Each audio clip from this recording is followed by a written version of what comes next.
Thursday, July 16th, as we record this show. I'm Dan Watkins. John McKechnie is here with me, as always. John, it is time to really start diving in here and start previewing these conferences. Fall camps are going to open up here in a matter of days and weeks. And like we were kind of talking about during our last show, that media days are already in full swing. We got two conferences pretty much all done, and the Big 12 is done. Those guys have already talked. There is so much going on in this conference. We are going to preview the Big 12 today, or at least start to. We're going to break these up into two parts for you guys like we did a year ago. So we'll do half the conference today, half the conference tomorrow. But John, let's just start right here with first, hello, good morning, how are you? And secondly, what are you interested in when it comes to the Big 12 this season?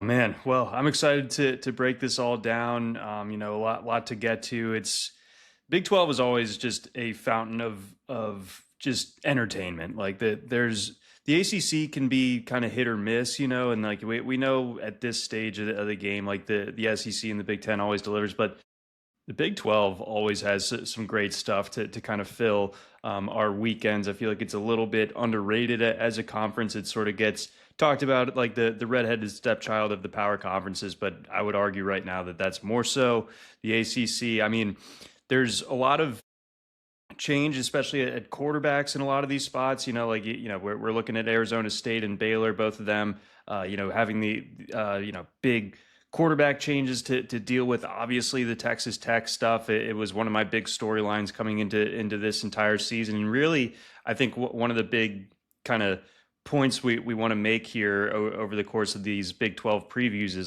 is there really anyone that you can talk yourself into that can really challenge this Texas Tech team right now? Yeah, that's kind of where I'm at as well, because on one hand, I want to say no, because Texas Tech is just so much deeper than everybody else. But on the other hand, too, this conference has proven time and time again, especially over the past, half decade at least now, that there's no such thing as continuity in the Big 12. And I was kind of I went out on my morning walk this morning. I was trying to figure out how to open up the show, and last year we were talking about how the Big 12 is America's conference and stuff like that, because there's just so much going on and something for everybody here. And I kind of want to rephrase it to the Big 12 is college football and America's crazy uncle, where yes. you just don't know what you're going to get when he shows up to a family gathering, right? But it seems he might be starting to get his bleep figured out here, where we might have a little more continuity with Texas Tech. He's got a little bit of money here now, right, that he's spending, and he knows how to spend it. But still, you're kind of looking at him with that side eye, and that's kind of how I feel about the Big 12 and Texas Tech going forward. So, yeah, the Red Raiders are obviously interesting, and this whole dynamic that we're seeing now play out because of the Sorsby thing and how Texas Tech handled it with the statements and that really weird round table video that they put out with right after and all that kind of stuff. So and now the rest of the conference pretty much they have the pitchfork sharpened. They want to take down Texas Tech. It's just, can anyone do it?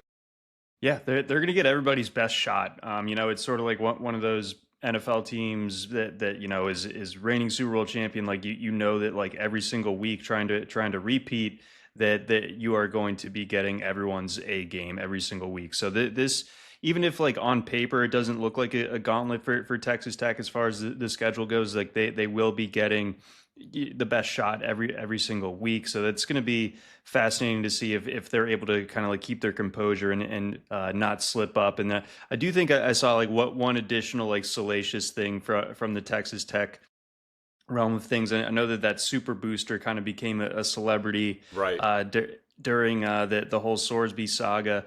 And there is some sort of report. I wish I had the source handy, but I think he gave a pretty hefty chunk of change to that old judge, who I think is making a run for some position in the state government. So, yeah, interesting. What a shocker! It really seems totally far afield, out of character for him to try to grease the skids like that.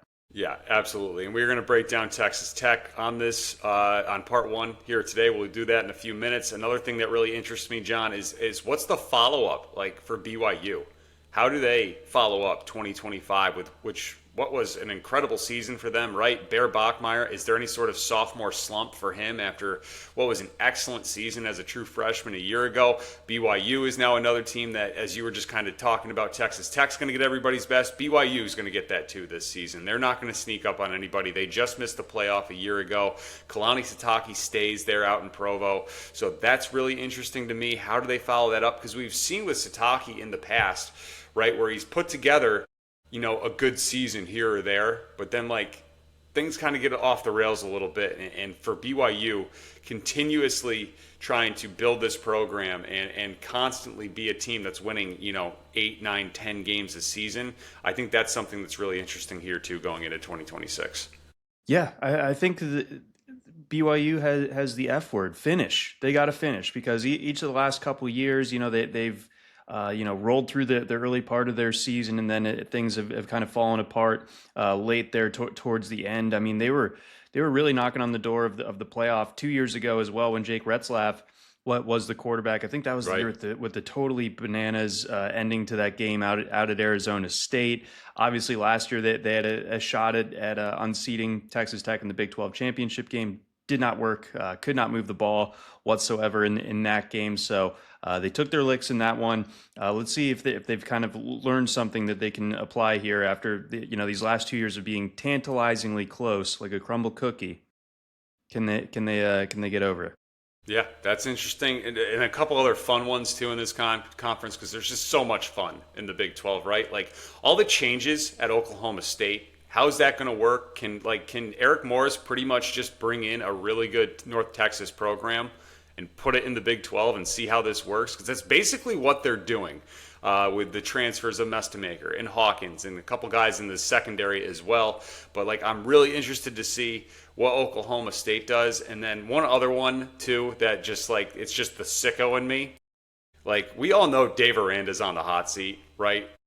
The guy is hitching his wagon to DJ Lagway. Like we saw that not go well for Billy Napier in Florida a year ago. Like, is that going to go any better in the Big 12 for Dave Baylor for Dave Aranda at Baylor? Excuse me.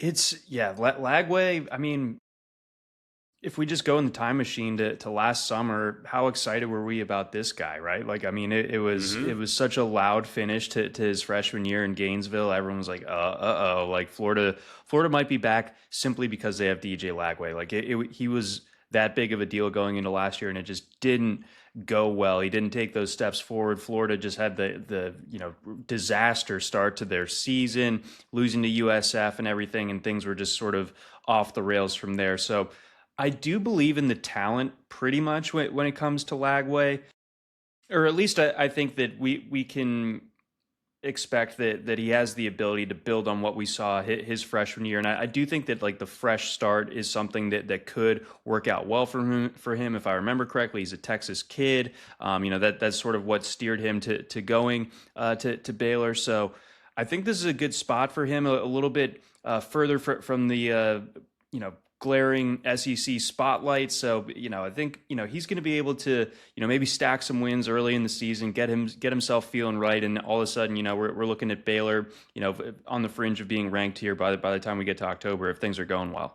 Yeah, I mean, unfortunately for DJ Lagway, he can't like fully escape the SEC because, well, they open up with Auburn.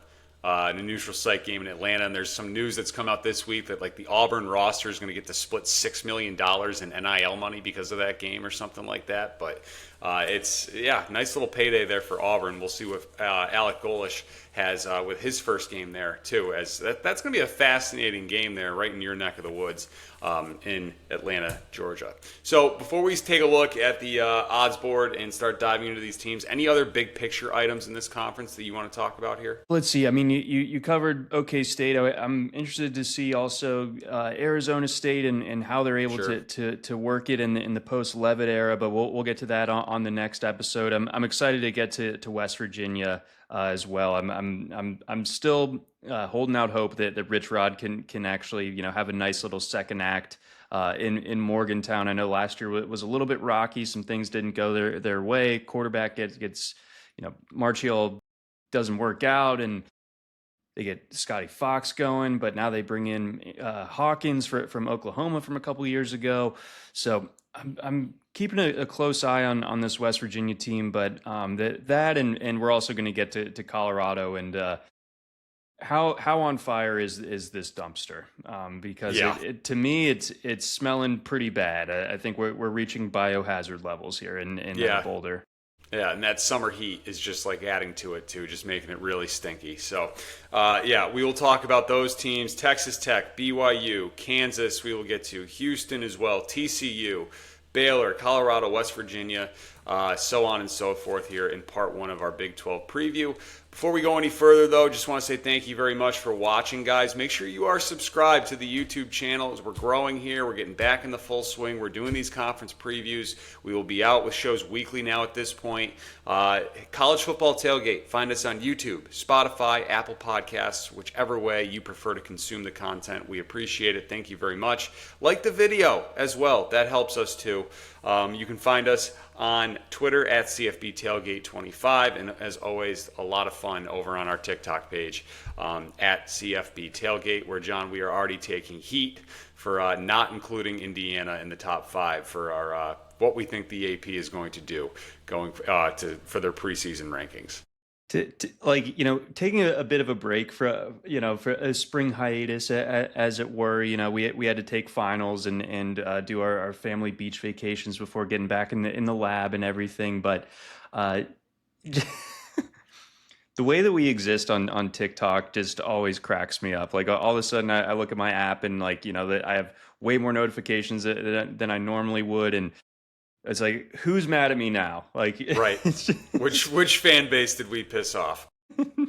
and there's always surprising ones. I mean, for this show's purposes, I mean, BYU had the pitchforks out for us big time for a while last year, and I'm just always excited to see what can rub somebody the wrong way. And then one more show thing, I'll plant the seeds now, and we'll get it kind of official here in a bit. But with Yahoo relaunching their college football fantasy platform, I think it'd be really fun to get a little listener league going. It's going to be all Power 4, so you're going to hear, or you're going to know pretty much all the guys in there. I mean, it's still a much larger field that you're dealing with than your usual, like, NFL fantasy league, but it's going to be a lot of fun. I'll get that together here probably at the start of August. We'll get that draft in before the season starts. We'll wait a little bit, so in case any, like, big fall practice injuries happen, any big depth chart shakeups, we'll kind of be able to account for that and be timely with it. So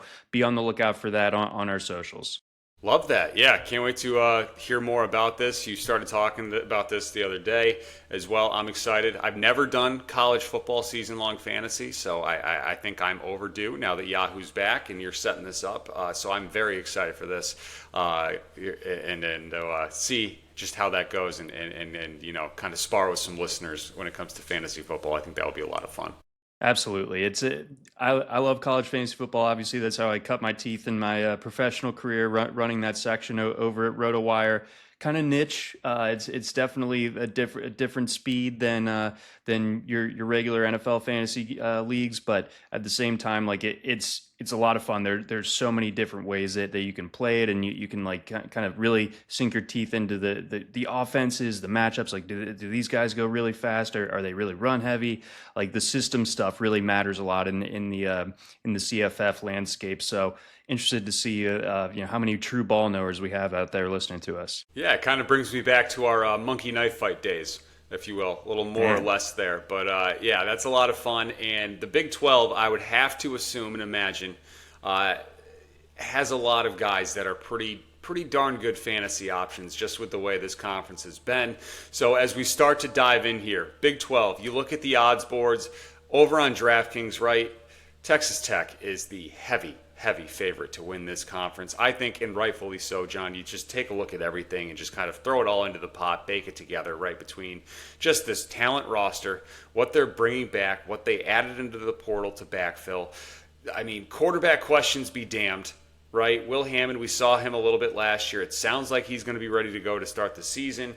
You mix that all together with a schedule that doesn't include, well, the next 3 teams on the odds board here, like Texas Tech, I think rightfully so, minus 105 to win the Big 12. or I think you can even find an even money on BetMGM right now if you're interested there. I'd be shocked if they're not in that championship game. But anywhere else, you kind of started talking about Houston a little bit the other day. Are there any other tickets that like you really want to run to the window and grab right now? Like, is there anything you really want to scoop up going into the season?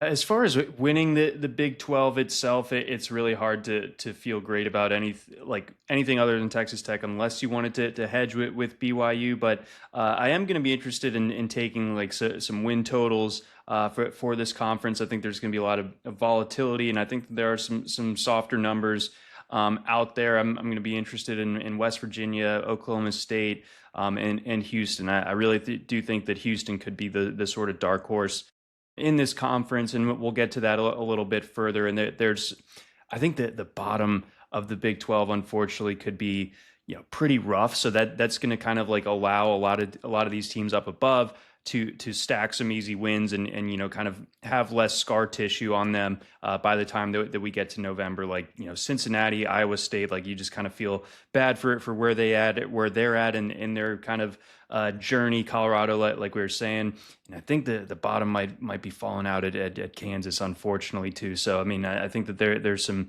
easy wins to be had for the haves in the Big 12. Yeah, I agree with you. And let's get right into a team that has plenty in this big war chest out there in Western Texas. Texas Tech, they come in, they're trying to be the first repeat champion in the Big 12 since Oklahoma, I believe in 2021. So it's been a while since we've seen a back-to-back champ here in the Big 12. But if anybody's going to do it, it feels like this Texas Tech team, this roster is well equipped to do so. Their win total this season, John, heading into the year, 10.5. Heavily juiced to the over at minus 200, plus 160 to the under. Our guy Bill Connolly over at ESPN had them ranked at 7th when it comes to the preseason SP plus and 12th in returning production. Connolly says, though, once he reruns his numbers closer to the season, they're going to fall into the 20s because those original projections include Brendan Sorsby, right, who is not going to be the quarterback at Texas Tech this season after the gambling saga and all that kind of stuff. We believe it's going to be Will Hammond. He should be ready to go here at some point as they open up their season. And even if everybody going into this year, right, back in the spring was like, oh, they had Brendan Sorsby, possibly the best quarterback transfer prospect in the portal, right? This team's going to be even better. Even without him, this team is going to be really good. And no Sorsby, no problem is kind of how I'm looking at this team because they are just that deep everywhere else. And they'll be able to mask some of those quarterback growing pains and issues, I think, in the early on parts of this season. And when you look at Texas Tech from a year ago, it's not like Baron Morton was a stud for them last year. He was just taking care of the football, and that's really all Joey McGuire needs from his quarterback here, at least in the regular season. Yeah, I think so. So the kind of proverbial drop off from Sorsby, who obviously we never saw play in Lubbock, to Hammond. I think Hammond showed enough during the course of last season in relief of Morton to kind of give you some confidence in this offense taking a step forward, because obviously when you're talking about this Texas Tech team and their program, you kind of have to treat them with some legit expectations now. It's not enough for them to win this conference. They have to get back to the playoff because, that's the bar that they set last year by being a top 4 seed. And, their flaws were laid so bare by Oregon, their inability to move the ball whatsoever on Oregon's defense, that's a huge driver as to why they were so in on Sorsby. And they did so much work in the portal to get this offensive skill group beefed up as well. So Kenny Johnson's a guy that I've liked for a while out of Pitt. And I've got my eye on this other transfer that they brought in. I'm going to make a little comparison for you. Malcolm Simmons from Auburn. Mm-hmm. He might be the Big 12 Mario Craver. Okay. There's a smaller sample or smaller body of work, and obviously playing at Auburn last year, Cam Coleman's eating up all the targets, not a ton of opportunities for him to shine.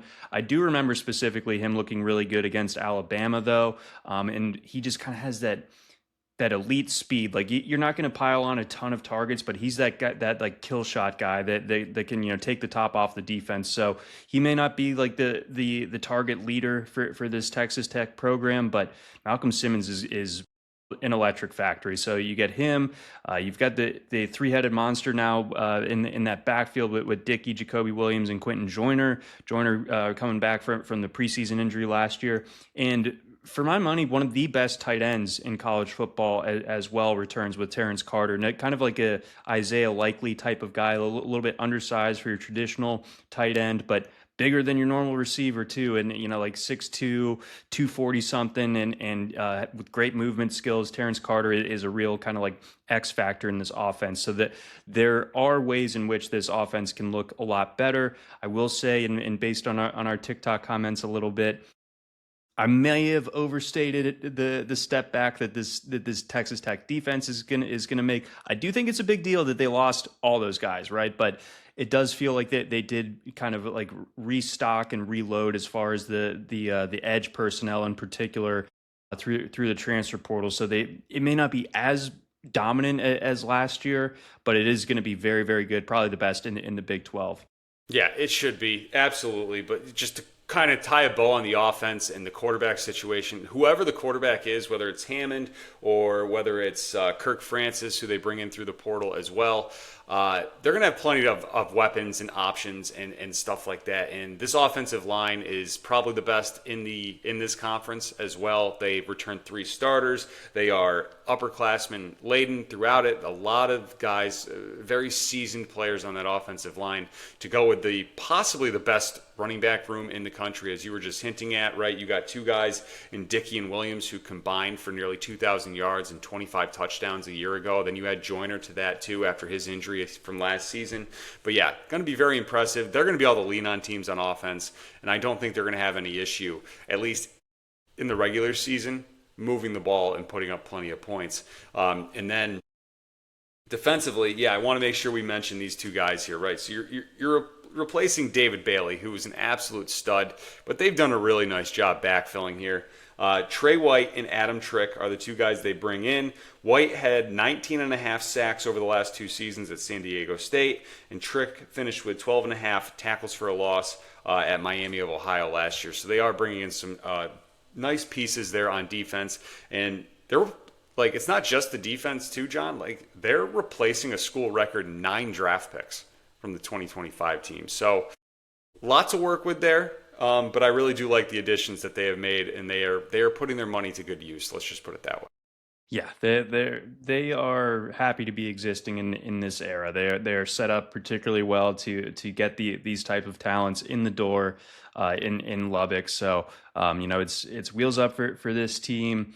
It's their conference to lose, and we'll see if they can build on last year as far as the overall finish, if they can make it all the way to the semifinals or even further. I think I did like them to beat Oregon in that game, and it was pretty obvious pretty early on in that game that they were, unless they got a defensive touchdown, they were not going to score. So the offense needs to be better, but I think we have reason to believe that it will. Yeah, Oregon did to them what Texas Tech did to the rest of the Big 12 last season, and it was kind of jarring there on New Year's Day early. But let's take a look at this schedule here for 2026. Texas Tech schedule, you can see why, that they have a heavily juiced to the over 10.5. That you look at how they open up with Abilene Christian, then they have to go up to Corvallis, which certainly could be interesting. And then you get that game against Houston, which by that time, I assume we will have an entrenched starter at quarterback, probably Will Hammond. But, John, the thing that jumps out to me is what's not on this schedule, and that's no BYU, no Utah, no Kansas State. And you get their biggest games of the season, right, between Arizona and Arizona State, both in Lubbock as well, and that TCU game, too, is at Texas Tech. So, I don't know how you don't take the over. I would even look at an alt market for them to run the table and go 12-0. I think that's the right way to play it. Now, I think you take it a step further, and what does this mean for them long term? Like looking at the CFP, will they be battle tested enough? Because I do think that is a bit of a factor, and I know like nobody ever likes to hear that when that's getting thrown at you, like you ain't played nobody, but it's there's like almost a whiplash effect, especially if they have a top four seed and they have a bye, and all of a sudden like you're used to playing really down like West Virginia or Cincinnati or something, and then all of a sudden it's Alabama on the other side or Georgia. It's like, that's a totally different ball game right there. Are they going to be ready for that? So I think at once they can almost already start counting their the days to their college football playoff game, but it's going to be tough. Like that, it's just going to be such a big jump up. It's going to be a little bit jarring for them, but those are champagne problems for sure. Yeah, it's really like it comes down to health and is this team just like reading their own press clippings too much? Like if Joey McGuire keeps them focused and level headed, there should not be a slip up spot on this schedule. Like you look at it, I mean, I don't know, maybe Oklahoma State on the road if Eric Morris has that team figuring things out already in year one and everything's just clicking with everything he brought over from North Texas, maybe that game's interesting, but still Texas Tech is so much deeper and so much more talented than every other team, I think, in this conference that they should not slip up here this season, and they should be in Arlington for sure and getting back to the college football playoff. If they do slip up, but I mean, they're still going to win the Big 12, so like it won't really matter. But like I feel like the committee could kind of like use that schedule against them Sure. a little bit because like that it will. They can just seed them a certain way. If they lose any get like you hold them to this standard, you look at that schedule, almost like there's no excuses. Which like again, like these are champagne problems, but it's that those are we're trying to like find ways in which we can see things being even remotely rocky for Texas Tech this year. Yeah, and that's the beauty of college football, though, right? Like we can talk all about all this in July and August and in the summer, but you got to see what happens on the field. So moving on here, let's talk about BYU, who comes in next on the Big 12 odds board. They are plus 550 to win the conference there, so still a pretty big drop off from 1 to 2 when it comes to who is going to win this conference. BYU's win total this season, John, 8.5. We got minus 136 to the over, plus 115 to the under over on DraftKings, right? It's one of the big questions, something that I'm really interested in. How do they follow up that 2025 campaign where they like narrowly missed the playoff, right? They only lose to Texas Tech last season, lose to them twice, and they did get kind of bludgeoned in those two games, which is the big reason why they did not end up going to the college football playoff. They were outscored 63-14 in those two games against Texas Tech a year ago. Bill Connolly has them 18th in preseason SP+, 18th as well in returning production. Sataki sticks around, right? He gets handed the bag. He says no to Penn State. And we were just kind of talking about this at the start of the show. Like, they're not going to sneak up on anybody this season, which it's kind of felt like BYU's been able to do the past few years. And I love in any preview mag or any preview article, everybody's like, I just don't know how to handicap this team. Right? Like, pretty much everybody feels that way. But at least this year going in, we have a little more continuity, especially in that backfield when it comes to Bear Bachmeier at quarterback as a sophomore. LJ Martin returns as well. Like, I expect BYU to be pretty good this season and get very close to that 9-win total that we have sitting out there. I think 10 could be on the table here for this BYU team. Like I came away very impressed with Bear Bachmeier last year, and especially like if you remember, it was pretty like turbulent, topsy turvy during the course of the offseason all the way into fall camp. Like I don't think Bachmeier had won the job, until very late in the game, like very late in the off season. Yeah, he wasn't on campus last spring. So see, that was yeah, huge. he definitely didn't get like enroll at BYU expecting to be starting a couple months later, but obviously everything with Retzloff went the way that it did, and BYU made the gutsy call, and it was the right choice, and they were largely rewarded for it by making it all the way to the Big 12 championship game. I think that's like a really good positive indicator that Bachmeier can take another step forward. I think it really helps that LJ Martin is back. I think he's one of the best running backs in the country. They don't have like a particularly impressive like a pass catching group. I know that we're usually used to them having like a good tight end and maybe like someone a la Chase Roberts that can get stuff done on the outside. He's gone. So we'll have to see what they can do through the air to kind of help out Bachmeyer. But I think that he's taking a step forward that's going to kind of elevate the rest of those pass catchers along with him. So I think ultimately this is a good offense that's going to be able to kind of grind opponents down and then hit you with the deep shots to kind of finish you off. And I think defensively, I mean, they just sort of embody Sataki's physicality. Like I do feel like this is a BYU team that is, you're in for a 60-minute brawl pretty much every time that you line up against them. Yeah, absolutely. On defense, they returned 7 starters to a defense that allowed like 19 points per game last year and just over 300 yards per game. So a very good, very physical unit, as you were mentioning. I guess like as you look at BYU, right, the big loss that they're trying to overcome is, well, they have a new defensive coordinator this year. Jay Hill has left to go to Ann Arbor. Kyle Whittingham, right, making a pit stop on his way out of the state of Utah, scooping him up and bringing him up to Michigan and taking him to the Big Ten. So they promote from within there at BYU. But I still expect this to be a really good defense too, like you were just saying, very physical. And then as we start to look at this schedule, right, like it's pretty manageable, I think. And 8.5, and why this is so juiced at like minus 130, minus 136, depending on where you're looking, is because, John, to me, I think this comes down to 3 games here. And even if they were to lose all 3 of these games, they'd still get to 9 wins and be 9-3. But you got Arizona week 2. That's a home game. That's going to be huge. Notre Dame in the middle of October, also a home game, going to be huge. And then the Holy War in November at Utah, and we'll see what Utah is at that point. But this schedule, I think, is really workable. And if these guys are legit and they can follow up what they did a year ago and build upon it, they should get to 9 wins here.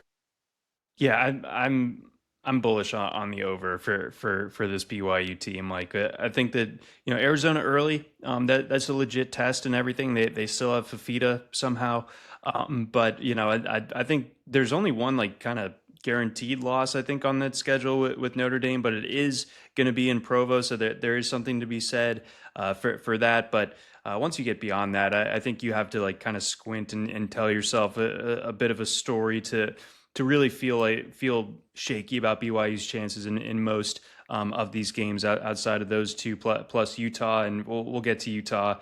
I'm a little bit dubious on them in the post Whittingham year 1. Yeah, we'll talk about TCU more in a little bit, but at TCU to close out September, that could be a wacky spot, right? I mean, you got the Notre Dame coming up in a few weeks, not quite a full look ahead there because you got Iowa State in the middle sandwiched in too. So, I mean, that Iowa State game could be a trap. Does have a little bit of a trappish feel. Friday night, yeah, late kick, right? Iowa State, I know they're completely overhauled from what they were because Matt Campbell took pretty much everything in the kitchen cupboard that he possibly could as he left town there. But that game sandwiched in between a road trip to TCU and then Notre Dame coming in there, that could be a little, okay. Maybe Iowa State's getting 3 touchdowns in that game and maybe they hang around and sniff, a potential upset. But another favorable schedule here for BYU, I think, where they should be getting to the close to double-digit wins. Yeah, like we were saying, crucially with Texas Tech, they don't have BYU on their schedule. Therefore, BYU doesn't have to play Texas Tech. I'm sure they're not too mad about that. Right, absolutely. Okay, moving on here. Let's talk about Houston. John, I kind of want to just tee you up here, but Houston, this is really interesting. Year 3 for Willie Fritz. We got an 8.5 as their win total, plus 130 to the over, minus 156 to the under. They are 16-1 to win the Big 12. Like, we know Willie Fritz is going to have this squad ready. They went from 4 wins to 10 wins years 1 to 2. What's he going to do in year 3? He brings back a fully healthy Connor Wegman at quarterback. And for the first time in Wegman's career, which feels like it's been going on since pre-COVID at this point, he will have the same offensive coordinator in consecutive seasons, so that's interesting there. Bill Connolly has the Cougars 36th in preseason SP+, 17th in returning production. But what is it about Houston that jumps out to you? Why do you like this team so much?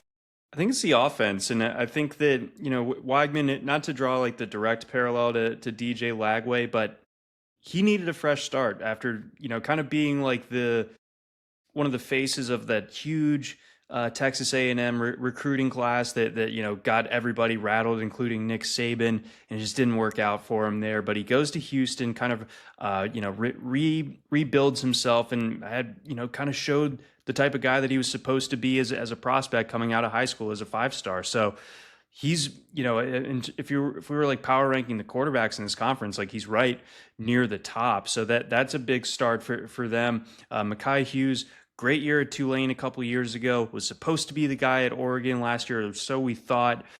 Didn't work out that way, but we'll see what the second or third act for Hughes looks like. And while Tanner Koziol was one of the most dominant production tight ends in college football last year, one of the kind of like interesting emerging stories from Houston was Amari Thomas becoming a big factor for them. He sort of reminded me of like when Matthew Golden what was at Houston, and like they had Tank Dell. He was kind of making all the noise, but this freshman named Matthew Golden was actually, he was putting up numbers every single week as well. Now Koziel's gone, so I think Amari Thomas is going to be like the focal point of that passing game. You got Trent Walker coming in, who's an impressive player in his own right.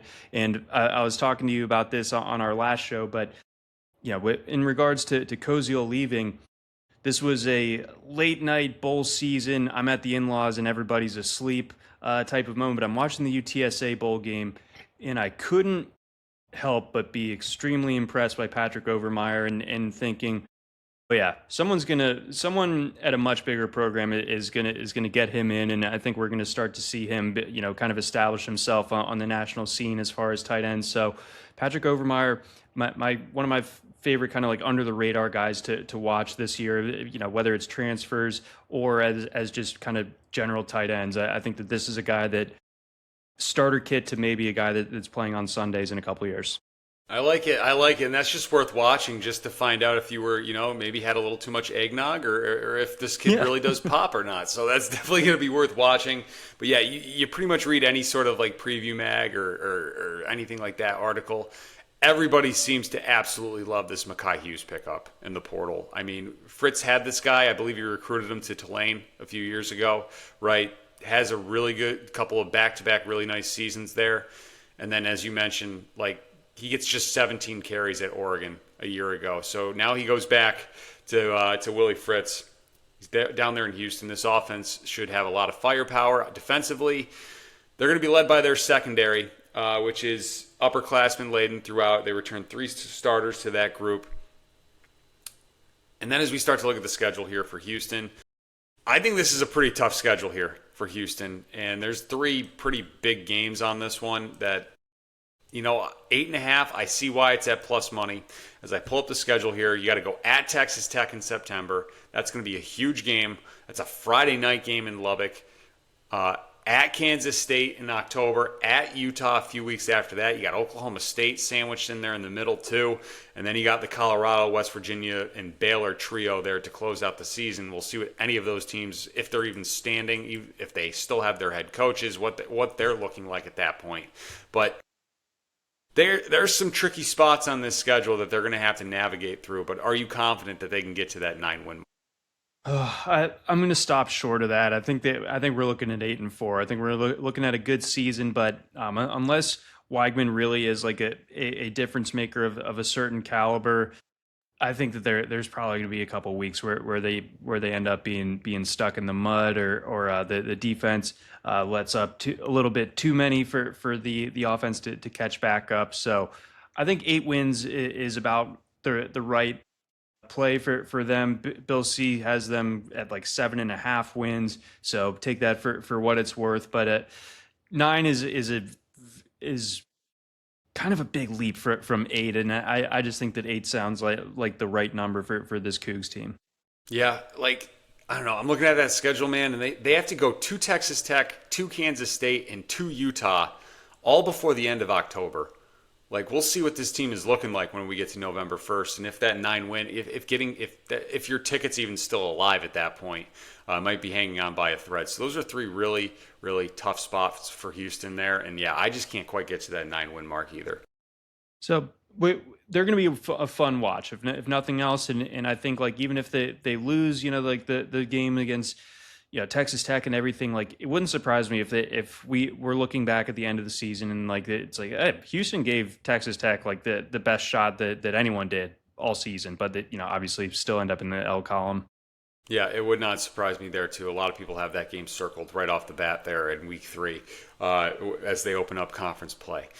All right, so let's talk about TCU here as we move on. Once again, thank you very much for watching, guys. So the TCU Horned Frogs, right, are looking for their 3rd straight 9-win season. We got a win total sitting here at 7.5.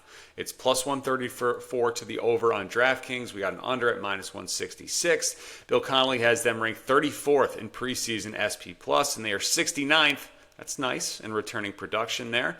But they are replacing a lot of firepower from this 9-win team from a year ago, most notably at the quarterback position as Josh Hoover has left and gone to Indiana. They bring in Jaden Craig from Harvard, who Sonny Dykes apparently feels very, very great about, as he has mentioned so far. I don't know, like, you're replacing an all Big 12 wide receiver in Eric McAllister on offense. You got 2 all Big 12 players on defense you're trying to figure out as well. This schedule, we'll get to that in a minute, is a gauntlet. This defense was not very good last year. They got torched through the air, right? They ranked 19th in yards allowed per carry, right? But 109th in yards allowed per dropback. So that's according to Connolly. The pass rush, non-existent. They ranked 131st in conversion rate allowed on 3rd and 11 or more. They could not get off the field. Somehow they got to 9 wins because they were able to just put up a ton of points on people. Like, this could be the first time where, like, you're looking at Sonny Dykes there at TCU and just going, okay, this is like an off year. Like, he's going to figure these, like, this is a reset year for TCU. I feel pretty strongly about the under 7.5, and we'll get to that schedule in a minute. Yeah, I think you're right on there, and I think that the odds reflected with the under being juiced to minus 166. Yeah, it's hard to overstate the loss of Hoover, and I know that Hoover, had it hit enough people in the Texas or the TCU world. They were like not so mad to see him go because he was pretty mistake prone. But man, like he was still keeping things afloat in a pretty extreme way, and McAllister was a great player for them. I do like Jordan Dwyer a lot. I think that he's one of the best receivers in this conference, and Ed Small's a good player as well. Don't let the name fool you, but I mean, we're talking about a Harvard transfer.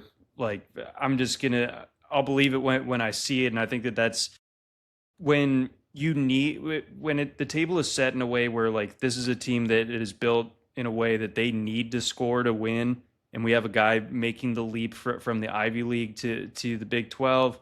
I'm just, color me a little bit skeptical as far as that goes. And this is just one of those things in the modern college football era where it's just, that's such a funny career path to like go from Harvard to TCU.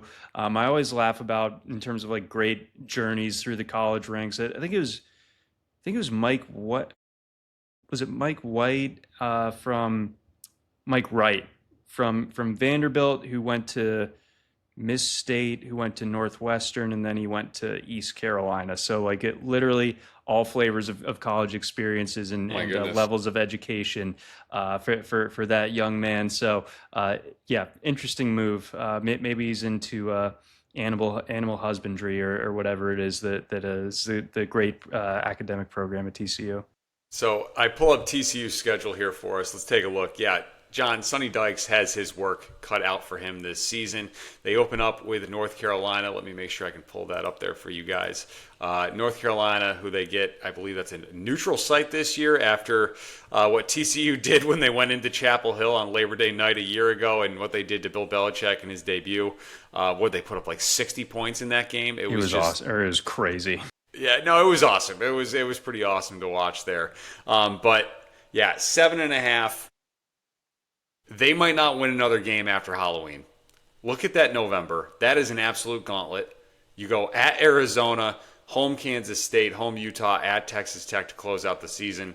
Like, you got some layups in there with Grambling and Arkansas State and all that, but I don't see this team getting to 8 wins. I mean, if they do, it will be one hell of a coaching job by Sonny Dykes. And yeah, some of those road games earlier on are tough. I mean, like UCF, if Alonzo Barnett from JMU, like if he's he's the real deal, like all of a sudden that UCF game is tough. You go to Waco, if DJ Lagway has his stuff figured out, that's a hard game. TCU Baylor, always a great game. But yeah, no, this, I guess, you go back to the top of the show talking about how Texas Tech like dodged everybody. Like there has to be a downstream effect. Like some other teams are going to have gauntlet schedules. Yeah, TCU is one of those teams that just drew the short straw, and that's going to be hell for to finish the season there, especially with those last three. Yeah, quite frankly, it's just a rude ending to the schedule there. I mean, that is brutal. And once again, yeah, Sonny Dykes really does have his work cut out for him there. With TCU this season, I don't think they're going to get to a third straight 9-win season. All right, so moving on, let's talk about Kansas here. We got a 5.5 for a win total, heavily juiced to the over at -156. The under is at +128. They are 45-1 to win the Big 12 this season. Andy Kotelnicki is back at offensive coordinator. People seem to be really hyped about that after 2 seasons at Penn State. Kotelnicki he chooses to not follow James Franklin to Virginia Tech. Instead, he returns to Kansas to work with Lance Leipold. Kotelnicki led the Jayhawks to top 30 offenses in 2022 and 2023 at Kansas. Now, the big question and the first task for him is to figure out this quarterback situation, because for the first time in forever, Jalen Daniels is gone and will not be under center for the Jayhawks this season. But as I look at Kansas, John, it's kind of like this really weird vibe going on right now because, well, Lance Leipold, right, with a couple of 5-win seasons here back to back. Yes, on one hand, it's better than what you expect out of Kansas football, but he did have this program at 9 wins a few years ago, and they want to be closer to that, but also they know what they are, and they know what this football program is, and we know it's all about basketball there at Kansas. And then they've lost a lot of really close games here, too, the past couple of seasons. Bill Connolly points out that they have lost 9 of their past 11 one-score games, and that doesn't include a pair of 10-point losses last year that were within 3 points in the final minutes. So, I don't know. Things are weird with Kansas. They got to figure out this quarterback situation.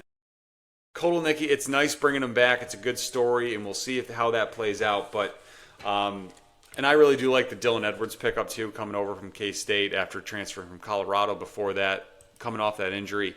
But just, I don't know. I can't really figure this team out, and I don't really want to go anywhere near that win total. I mean, it's weird to watch Kansas without Jalen Daniels. Like, you harken back to our old Monkey Knife Fight shows from a few years back, and it's like we were talking about Jalen Daniels right back then in 2022 when I'm living in my bachelor pad. So, yeah, it's been a minute when it comes to Kansas and what life is like without Jalen Daniels. So yeah, this is tough. I think that all told, this has been a successful tenure for Leipold, but I'm wondering if he's the guy to usher in the next era, or if he's just sort of run his course for Kansas, because I think you could argue that this is not the worst Power 4 conference job that you could have anymore, the way that it was when he took over. Is that's just abysmal. You're just any sort of career progression from there, good luck, because you're going to max out at 3 wins in Lawrence. So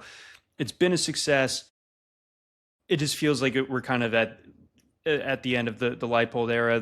I don't want to draw the exact parallel to imply that Kansas wants to keep up with the Joneses and think that they can do what Indiana has done. Kansas meaningfully is actually still good at basketball, whereas Indiana, they kind of have to do this whole new identity thing where they're good Sure. at football.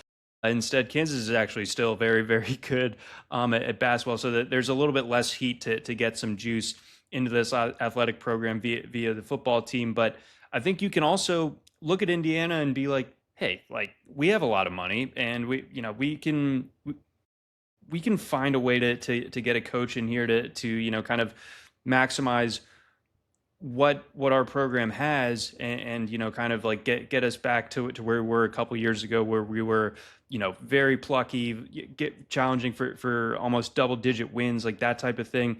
I think that's with what Indiana's done. It's anyone can do it. So I just don't think that Leipold at this stage with this iteration of this team is going to be enough. I'm looking at Kansas as one of those teams that we're going to have a new head coach this time next year. Yeah, it certainly could play out that way. I mean, Kansas is in this like weird, like just block of teams in the Big 12 where like the win total is just 5.5, and odds makers are just like, here you go, guys, just you pick who's going to emerge out of this group. Somebody will. A bunch of these other teams will take a step back too. When it comes to quarterback, we haven't mentioned him yet. Cole Ballard is going to get the first crack at replacing Jalen Daniels. He has been his backup the past couple of seasons there in Lawrence, so he is a junior. He will be the quarterback there. As KU, they return just 2 starters on offense, both on the offensive line, the left guard and the left tackle, and then everything else. There's a lot of new. I do like this running back group a lot. As I was mentioning, Dylan Edwards, who is a former top 50 recruit, 150 recruit, transfers over. And then you also got the kid from Syracuse, too, and what's his name? Yasir Willis that came over as well. So some interesting pieces there for Kansas. It's just, can they put it all together? Let's take a look at their schedule. We got a 5.5 for a win total, John. You got some early spots here, right? Long Island, you should be able to get a win, but then you got that game against Missouri. Arizona State right after that. You got back-to-back road games against Utah and Kansas State, Baylor at TCU. Like the first half is just brutal. And is this team going to be standing once you get to November there and you get to that UCF game? I'm saying doubtful. I don't think that Leipold gets fired mid-season. I think he's done enough to where they'll send him off the right way. But I think this is probably the last year for him. And yeah, I'm not touching this one for official plays, but I think if I had to, I'm going under 5.5. Fair enough. Yeah, I would probably feel the same way. And like it's such a weird situation with Leipold, like I started off talking about with this team, where like he's one of the most, if not the most successful head coaches in this school's history, right? And he's got them to at least being much more respectable than what they were, right? Where you were talking about how they were like, this might have been like the worst Power 4 job, Power 5 job at that point in college football, but like, he's raised the floor. It's just, can he keep building on it? And we'll find out this season.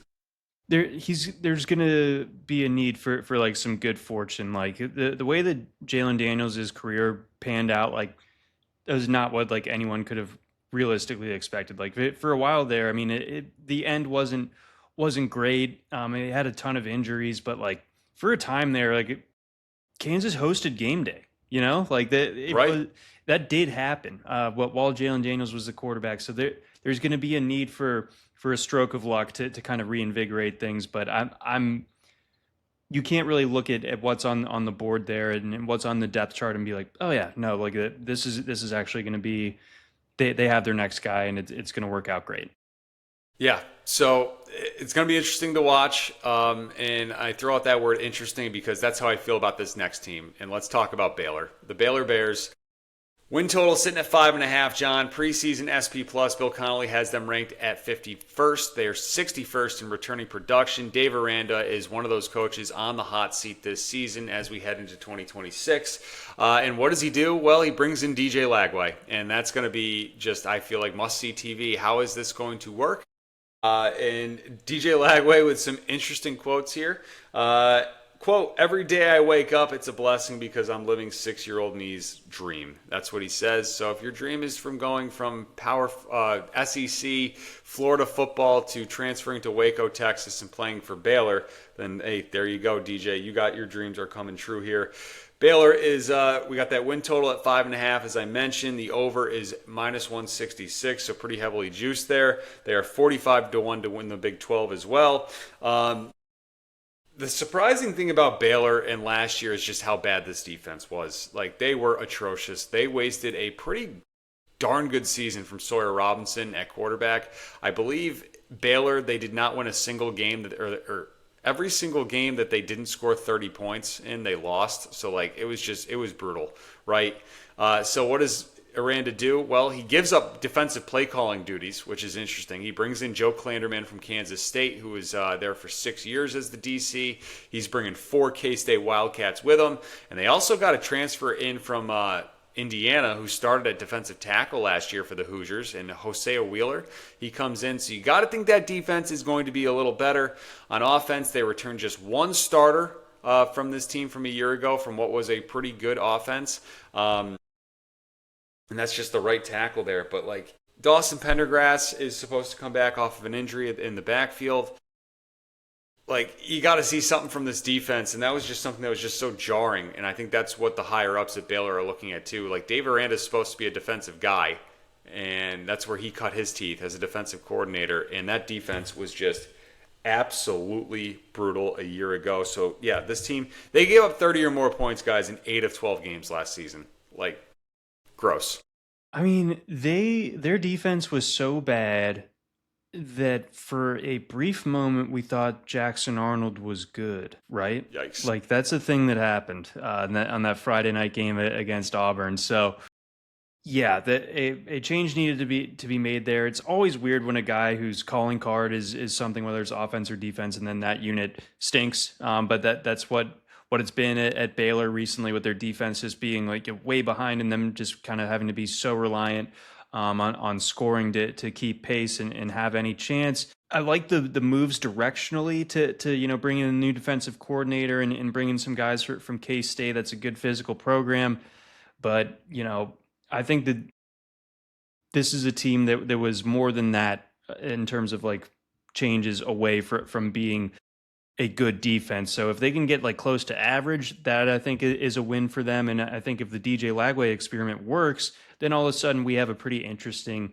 Baylor team. I mean, we'll see what Lagway looks like with the sheer like passing volume that's probably going to need to be put on him for a number of reasons. Can he be an efficient quarterback? I mean, thus far he's kind of like just hovering around like 61 or so percent for his career. Two very wildly different YPA figures for Lagway. Freshman year, 10 yards per pass attempt, like total electric factory. Last year, under 7 yards per attempt, really abysmal. Also, turnovers a huge issue for Lagway both years. Let's see, combined 23 interceptions on like just over like around 600 attempts. So got to get that cleaned up, of course, and it will also be interesting to see, his playmaking ability with his legs. But if Lagway puts it all together, I think Baylor will at least be interesting. But I think it's fair to say that's an open question right now. Yeah, completely agree with you. What's this going to look like? So as you take a look at Baylor's schedule, like they pretty much come out of the gate here with like that must win, like you got to have it spot against Auburn, which is going to be a neutral site in Atlanta. 5.5's the win total, John. Like it, from everything I've read and stuff too, it kind of sounds like Aranda's just here to have some sort of like continuity and stabilization with this program because the AD left at the very end of the season. I can't believe Dave Aranda is going into his 7th season at Baylor. Like it's so he's 36 and 37 in his career here. Like you got to think like for him to keep his job and be the head coach in 27. Like, they got to make a bowl game here, which would mean if you have the over on Baylor, you cash your ticket with them being at that 5.5. But, like, that's a tough opening spot against Auburn. Then you got some layups there where maybe you can get some momentum and maybe you head into the month of October at 3-1, which would be a nice start for them. But I don't know. I just, I can't put money on Baylor getting to 6 wins just because, I can't trust DJ Lagway. And I need to see it from this defense, too. So there's just so many questions when it comes to Baylor. Yep, too many to feel good about doing much of anything with this. But if I had to pick it, I do think that they will make a bowl game. So I guess that does put me on the over. Not to put you on the spot too much, but do we have a line for the Baylor Auburn game? I'd be interested to see what the odds makers are saying about that one, because I'm pretty skeptical about Auburn too. Like they're a team with a lot of question marks. We got Auburn is favored by 7 right now, and then we have a total at 59.5. So expecting plenty of points there in that one. Yeah, I mean Byron Brown is fun, and him and Golish obviously they know how to work together, but. We'll save that for another day. But if Baylor can win that game, I think that sets them up well to get to maybe even 7 wins this coming season. Completely agree with you. So let's keep moving on here, guys. I'll try to keep this up as we're getting close to the hour mark here. Thank you very much for listening. Make sure you're subscribed if you still are, by the way. So check on that. But thank you very much. Moving on, let's talk about West Virginia, a team that John has his eye on. We got another 5.5 win total here for the Mountaineers. Heavily juiced to the over at -160, the under +134. They are 50-1 to win the Big 12 for year 2 for Rich Rod at part 2 at West Virginia and Morgantown. So many transfers here, John, but like I do kind of like this, like kind of like I don't know. I want to almost like call it like a video game type offense that they've built with Michael Hawkins transferring over. He was a big time recruit for Oklahoma, and then Rich Rod goes back, takes a visit to Jacksonville State, and plucks Cam Coleman, who a lot of people say might be their favorite transfer in this conference at running back. Ran for over 1,600 yards a year ago.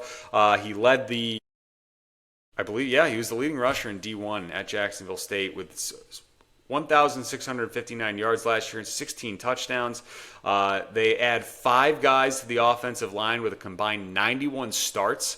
So they are revamping and retooling here. When it comes to their rankings, Bill Connolly, what does he have them out? Well, he has them at 66 in the preseason SP Plus, which is last in the Big 12. Also 66th in returning production. So, I don't know. They bring in a lot of stuff here. They have actually a top 20 recruiting class, too, entering campus, which is really surprising for West Virginia. Good for them. But then you look at defense, right? You got a lot of transfers, including 8 guys coming in from junior college. Like, could be a little tough there for them to slow other teams down. But I do think this is going to be a fun team to watch. Yeah, I'm glad that West Virginia is back to at least being fun, or at least I expect them to be. It's a bummer when like West Virginia is a bad watch. Like I always enjoy it when they've got a little bit of motion to them. I think that I expect Hawkins to be the guy, but I didn't think Fox was bad last year in relief of Marchiol, but certainly understand why Rich Rod would want to like bring in some added competition. Hawkins obviously the bigger prospect, beat Alabama, if I remember correctly, a couple of years ago at Oklahoma. Cam Cook, I'm sure TCU wishes that they held onto him. He's a beast at running back. So they're going to have to steer it in a way where they're run heavy and playmaking from the quarterback and his athleticism in addition to Cook.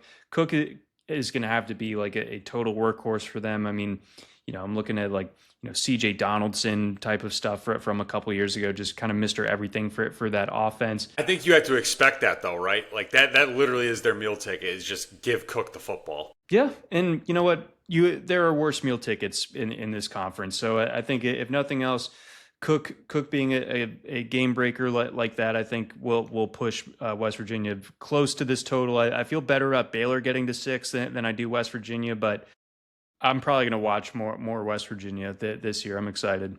Yeah, so as we start to look at West Virginia's schedule here, let me get it up to a better view here for you guys. 5.5 the win total. John, 3-0. Is that on the table? Like, how do you feel about the Who's right now? Like, is 3-0 on the table for West Virginia here as they open this up? You got Coastal Carolina, UT Martin, and then Virginia, which will be a neutral site game. That's going to be like one of those games that we need that Saturday, right? Because a lot of the times, like week 3, we can really have to squint for good games because a lot of teams will play the exciting game in the first couple weeks, and then their last non-con can be pretty bad.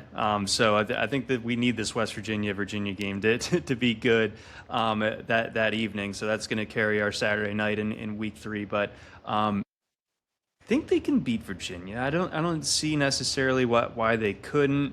And then OK State I think will be that test in the conference opener for them at the end of September. I think that we'll kind of have a better idea of where West Virginia can realistically go after that. Yeah, no backyard brawl, though. Shame why we don't get that. I mean, we got a hell of a backyard brawl last year in that overtime thriller, which West Virginia did win. Unfortunately, things kind of like went off the rails after that. That was like the high point of the season for the Mountaineers there. But, yeah, just one little other note on them. For the second straight season, they have brought more than 80 new players into the program. So there is just a lot of roster turnover and a lot of new there as Rich Rod tries to kind of build this thing on the fly in his second stint there in Morgantown. Yeah, it's hard to know what to make about like the transfer portal extremists like that. Like that's just, it can work sometimes really well, like Florida State a couple years ago, and other times you end up like West Virginia last year, So which one is it? Right. And, talking about the portal, I think that's a perfect way to segue into our last team that we're going to preview on this show. Colorado, John, we got a win total of 4.5, plus 134 to the over, minus 160 to the under. They are 65th in preseason SP plus, according to Bill Connolly, 55th in returning production. And like before we even get into this, like my big question, right? Are we over the whole Dion thing? Like, are we done with it as a college football people? Are we just are we done with it, or if Colorado gets off to a hot start, are we like fully ready to embrace and do the whole Dion thing again? Because like I'm kind of over with it. Like I think we saw what it was a couple years ago where he had the two big time stud players in Shedeur and Travis Hunter, and now without that, like I don't know. And like I'm starting to wonder, is there any chance that he's going to be on the hot seat by the end of this year? Colorado's in a weird spot because like Dion has or he did provide so much juice to this program that was non-existent. Like basically, you'd have to go back to the early '90s for the last time that the Colorado was as relevant as it was for the early part of the Dion experiment. But Travis and Shedeur are gone, and last year was sort of what it looks like without those guys. What it looks like when you don't have the Heisman Trophy winner and an NFL quarterback on your roster. So I mean, there's some. I don't know if it was like real or not, like the Juju Lewis quote, like saying like they basically like don't even watch film and stuff. Like it just feels like it's not a well run machine there at Colorado. And Colorado, I guess you do kind of have to ask yourself, like, is it worth the losses if there is still like interest in viewership? But I think the viewership is waning. People have kind of forgotten about this entirely. Like no one cares about Coach Prime anymore on the national stage. So I feel like the juice is no longer worth the squeeze. And in Colorado, I think it is just kind of like they're in a very difficult spot with their football program. They needed this Dion thing to work out. It did initially. It's not working anymore. I don't think it's really getting better either. Yeah, so as you were mentioned there, Julian Lewis, the former five-star blue chip recruit that Dion got to go to Boulder, is going to be the starting quarterback this season as a redshirted freshman. Now, Dion also made a new hire at offensive coordinator in Brendan Marion. This guy has had success wherever he goes, guys. He runs this thing called the go-go attack, the go-go offense, okay?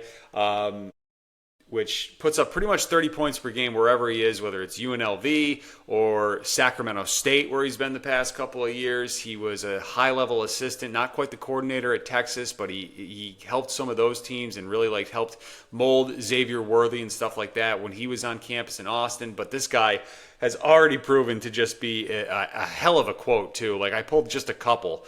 Like, do yourself a favor. Go look up Brendan Marion, right? He has already compared Juju Lewis to Quinn Ewers. Quote, okay, right? Talking about Quinn Ewers early on in like 2022. And then there's this gem too as well. Quote, our O-line is better than what we had at Texas, except we don't have a number 9 overall pick like we did in Kelvin Banks. Offensive line-wise, we're better than we were at Texas. We're bigger. We're more physical. This will be the best offensive line that I've ever had. Pretty interesting quote there. As we know, like Colorado has had some big-time offensive line issues the past few seasons, but this guy Brendan Marion thinks that they're going to be pretty good as he tries to get this Colorado offense going. Right, a lot of guys coming through from the portal on this offense. This Danny Scudero pickup though is pretty nice. He led the country with close to 1,300 receiving yards a year ago. He comes over from San Jose State, so it's just can all these pieces work? I do think this offense is going to be interesting and entertaining. I just don't know if they're going to win many football games. That's kind of how I feel about them. Yeah, but I love the Scud missile. Scudero's electric. He's a lot of fun. I think Julian Lewis, he could be a good quarterback if he has good coaching. Those are great quotes from the OC, but I'm always red flagging it if someone is like way too reliant on talking about where they used to be. With their quotes, it's like, well, in Texas, it was like this, or especially 3 stops ago. It's not like he just came from Texas. Yeah. So he hasn't been at Texas since like 2022. So UNLV and Sac State since then. So why don't you talk about that a little bit more? So I've got my antenna up on that one. So I think that this could be like a two win season and I think that I would put it at a 50-50 as to whether Dion finishes this season. I think it might get bad enough. He's like, you know what? Although I'm sure that the Colorado fans in our He'd leave on TikTok, his own, right? Like, I don't think Dion gets fired. I think Dion just pieces.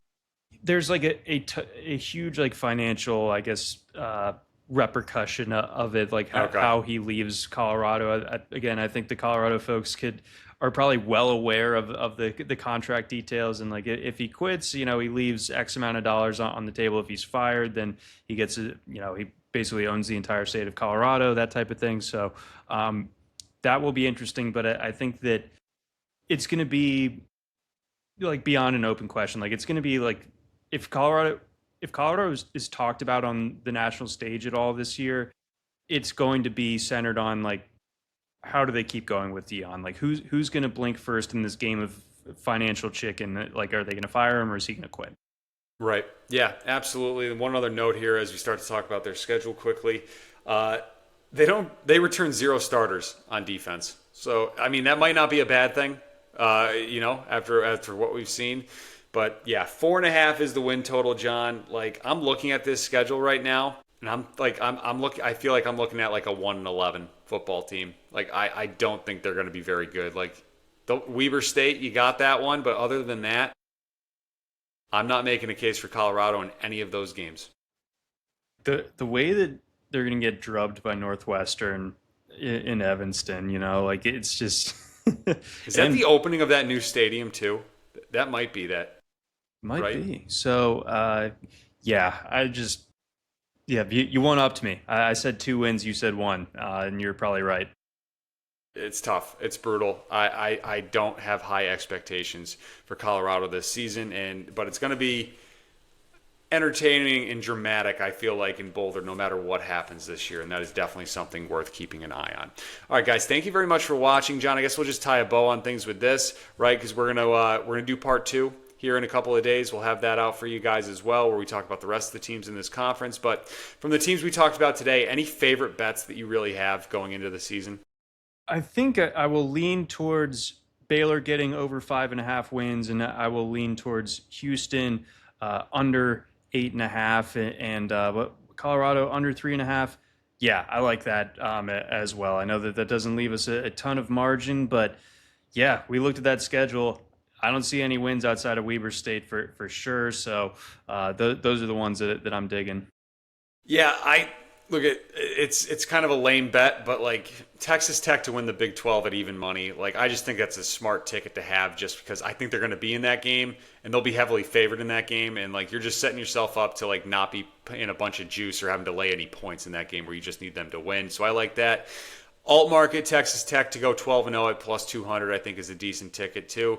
BYU 10 plus wins at almost 2-1, plus 194 on DraftKings. BYU to make the playoff this year, plus 330 is interesting.